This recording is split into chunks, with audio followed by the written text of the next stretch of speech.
Hello, listening squirrels. Anne of Ingleside, Chapter 12. Oh, Gilbert had his 2-week snipe shooting in Nova Scotia. Not even Anne could persuade him to take a month, and November closed in on Ingleside. The dark hills with the darker spruces marching over them looked grim on early falling nights. But Ingleside bloomed with firelight and laughter, though the winds come in from the Atlantic singing of mournful things. "Why isn't the wind happy, Mummy?" asked Walter one night. "Because it is remembering all the sorrow of the world since time began," answered Anne. "It is moaning just because there is so much dampness in the air," sniffed Aunt Mary Maria, "and my back is killing me." But some days even the wind blew cheerfully through the silvery gray maple wood, and some days there was no wind at all, only mellow Indian summer sunshine, and the quiet shadows of the bare trees all over the lawn, and frosty stillness at sunset. "Look at that white evening star over the Lombardy in the corner," said Anne. "Whenever I see anything like that, I'm reminded to just be glad I'm alive." "You do say such funny things, Annie. Stars are quite common in P Island," said Aunt Mary Maria, and thought, "Stars indeed, as if no one ever saw a star before. Didn't Annie know the terrible waste that was going on in the kitchen every day? Didn't she know of the reckless way Susan Baker threw eggs about and used lard where drippings would do quite as well, or didn't she care? Poor Gilbert, no wonder he had to keep his nose to the grindstone." Rrr. November went out in grays and browns, but by morning the snow had woven its old white spell, and Jim shouted with delight as he rushed down to breakfast.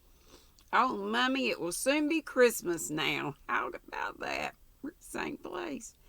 And Santa Claus will be coming." "You surely don't believe in Santa Claus still," said Aunt Mary Maria. "Oh, now I really do want to slap her, me and Pat both." His Pat dancer. Anne shot a glance of alarm at Gilbert, who said gravely, "We want the children to possess their heritage of fairyland as long as they can, Auntie." Luckily, Jim had paid no attention to Aunt Mary Maria. He and Walter were too eager to get out into the new wonderful world to which winter had brought its own loveliness.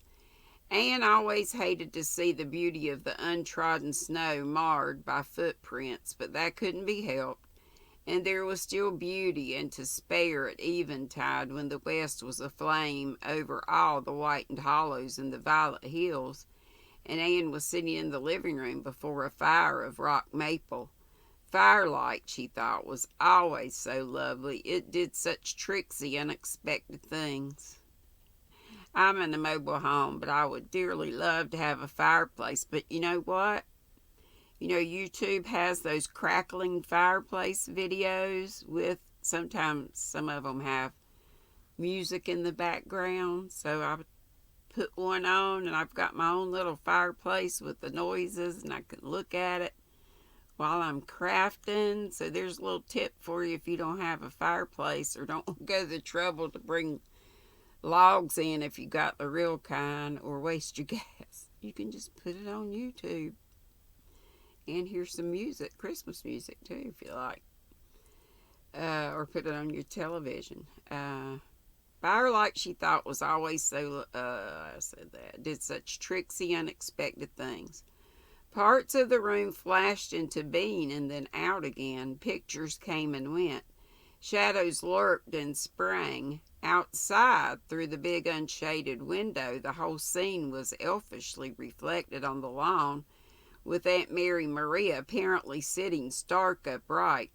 Aunt Mary Maria never allowed herself to loll under the Scotch pine.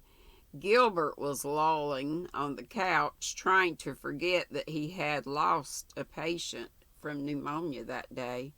Small Rilla was trying to eat her pink fist in her basket. Even the shrimp, with his white paws curled in under his breast, was daring to purr on the hearth rug, much to Aunt Mary Maria's disapproval.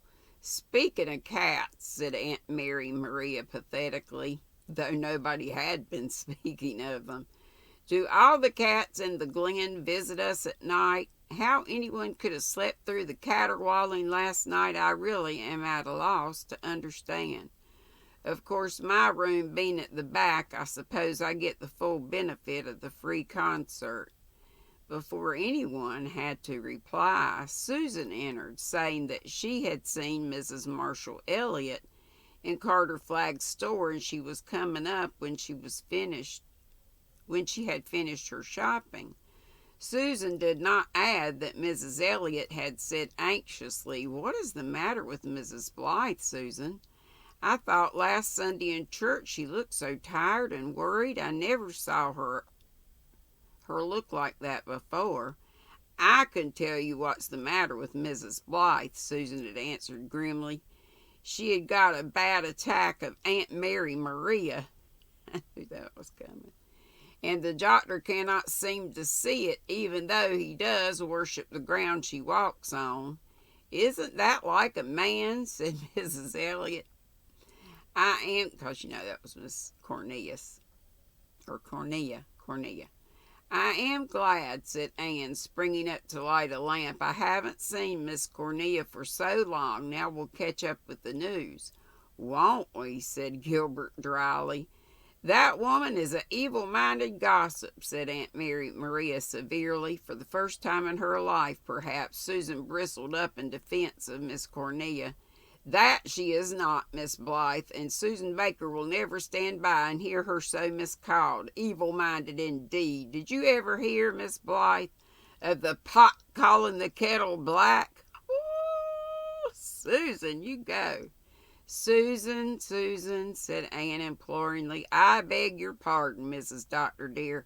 I admit I have forgotten my place, but there are some things not to be endured." Whereupon a door was banged, as doors were seldom banged at Ingleside.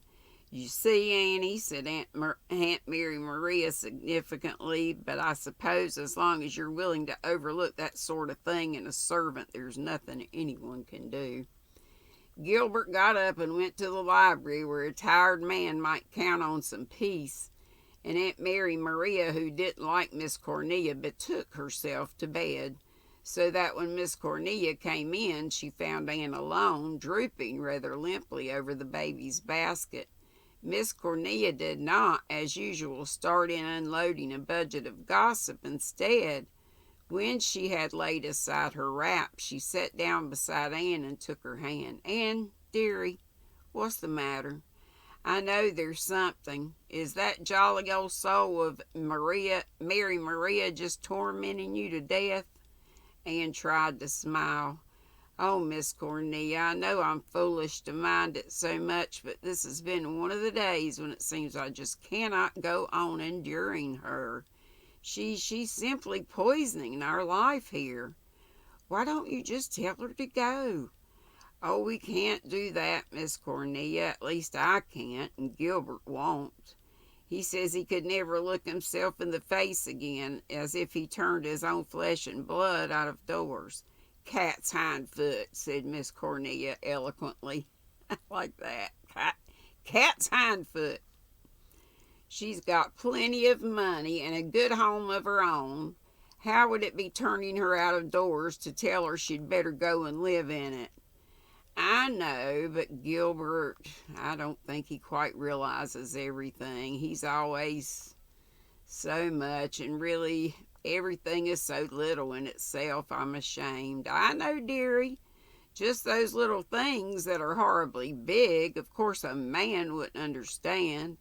I know a woman in Charlottetown who knows her very well. She says Mary Maria Blythe never had a friend in her life.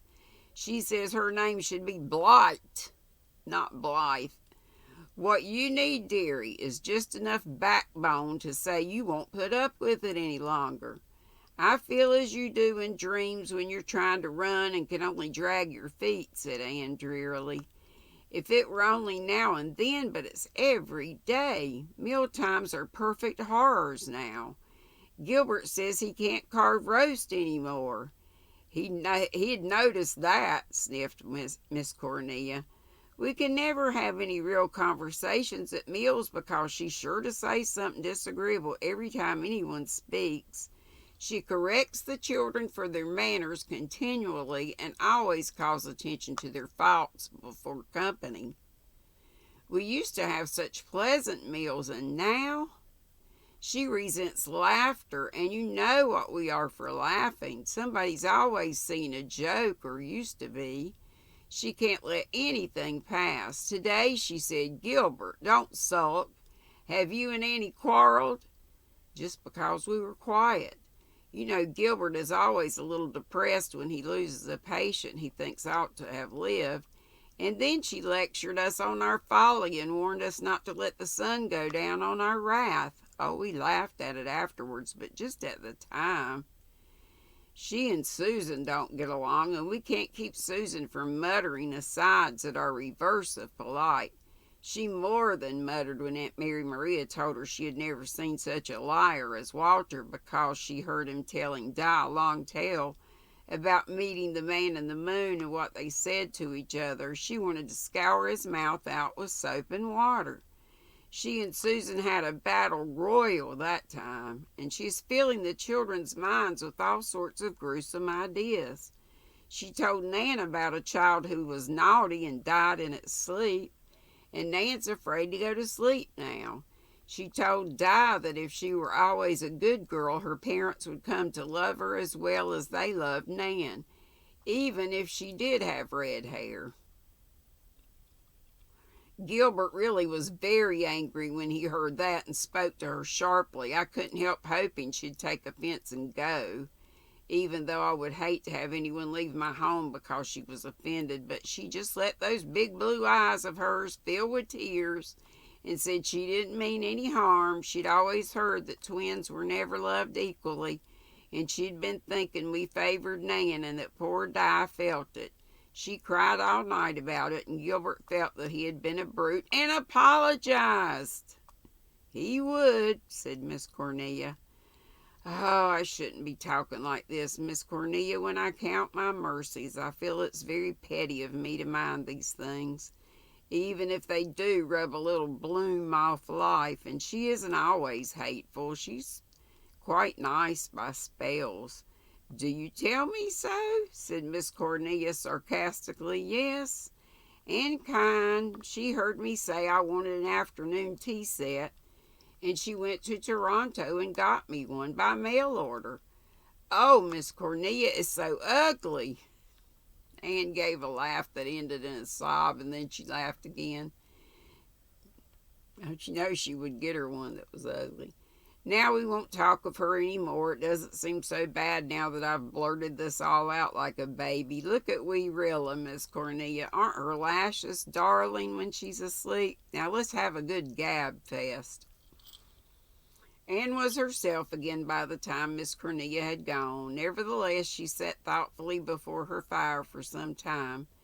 She had not told Miss Cornelia all of it. She had never told Gilbert any of it. There were so many little things. So little I can't complain of them, thought Anne, and yet it's the little things that fret the holes in life like moths and ruin it. Aunt Mary Maria with her trick of acting the hostess, Aunt Mary Maria inviting guests and never saying a word about it till they came. She makes me feel as if I didn't belong in my own home. Aunt Mary Maria moving the furniture around when Anne was out. I hope you don't mind, Annie. I thought we need the table so much more here than in the library. Aunt Mary Maria's insatiable, childish curiosity about everything, her point-blank questions about intimate matters, always coming into my room without knocking, always smelling smoke, always plumping up the cushions I've crushed, always implying that I gossip too much with Susan, always picking at the children. We have to be at them all the time to make them behave, and then we can't manage it always. Ugly old Aunt Maria, Shirley had said distinctly one dreadful day. Gilbert had been going to spank him for it, but Susan had risen up in outraged majesty and forbade it. "We're cowed," thought Anne. "This household is beginning to revolve around the question, will Aunt Maria like it? Mary Maria. We won't admit it, but it's true. Anything rather than have her wiping tears nobly away. It just can't go on." Then Anne remembered what Miss Cornelia had said, and Mary Maria Blythe had never had a friend. How terrible! Out of her own richness of friendships, Anne felt a sudden rush of compassion for this woman who had never had a friend, who had nothing before her but a lonely, restless old age with no one coming to her for shelter or healing, for hope and health, for warmth and love. These annoyances were only superficial after all. They could not poison the deep springs of life. "I've just had a terrible spasm of being sorry for myself, that's all," said Anne, picking Rilla out of her basket and thrilling to the little round satin cheek against hers. "It's over now, and I'm wholesomely ashamed of it." I think she's going to find a friend for Aunt Mary Maria. And I hope she'll get the heck out of their house. That's all of chapter 12. And we'll be on 13 tomorrow. That was a pretty good one. I was glad to hear Anne at least vent. Love you all very much. Oh, where's my sign? Be sweet, don't be ugly. And hope to see you today, live at 5. Tea with me, GrannyDee. Love you bunches. Do something fun. Merry Christmas.